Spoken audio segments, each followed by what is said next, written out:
I have not found it necessary to use a minor mood-altering substance since May 1st, 2011. One of the hardest moments was certainly in the beginning. At that particular time, my daughter was 3 years old. She's 15 now. And I was really an unsuitable father. And they told me something, and that they word is very broad, whether it was out of treatment or was a sponsor in 12-step or those in my peer networks, that I really needed to put recovery first, really above my daughter. And it was hard to grasp at first. Well, this child means more to me than anything. I entered into this treatment center because I thought, this is my chance to be a dad. So that was tough. That was a tough period of time to really put myself first as what's really required in this can be arduous process at any given stage. But in the beginning, it's very heavy to take a look at myself and what I've done to my life, and the fact that I'm certainly unemployable at the moment, that I'm looking at perhaps jail time. In my case, I was, and then I was an unfit father.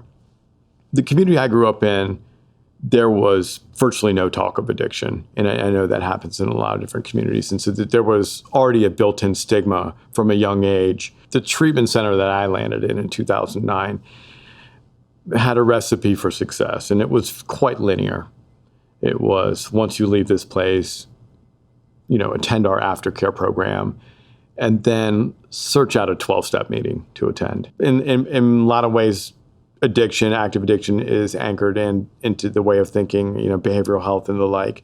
So it was a formulation of new behaviors and new habits, positive habits, habits that fostered a productive way of life, eliminating things for me in the order that they were killing me. And so for me, that was, eventually tobacco. And recovery looks different, certainly for me over time. It has taken on different shapes and forms. I joined in around 2013 into the certified peer track and getting educated, working in the field, a bunch of hours, that 500 hours are actually required for that state certification. So the peer process, for someone like me to be in a room and talk about my experience in active addiction legitimizes the fact that it doesn't really look a certain way. The disease of addiction, alcoholism, does not pick and choose who it spares. So the peer group itself brings down the walls of hierarchy. It is the best way for me to sort of describe.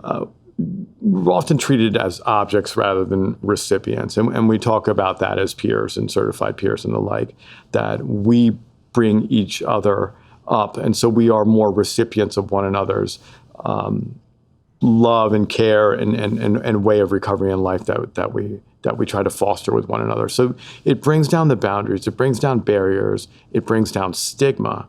Stigma is a huge, huge boundary that keeps people outside the hallways of recovery and seeking help. And there's nothing quite like being free from the compulsion and obsession to really destroy myself. And for those who perhaps are listening to this and struggling with addiction and active addiction, really in the throes of it, that it is possible. And it is a life of joy that is quite hard to explain unless I give it a shot and give myself a chance. Hi, I'm Kabir Singh, and I'm thankful for every day in recovery and won't be stopped by the stigma of addiction.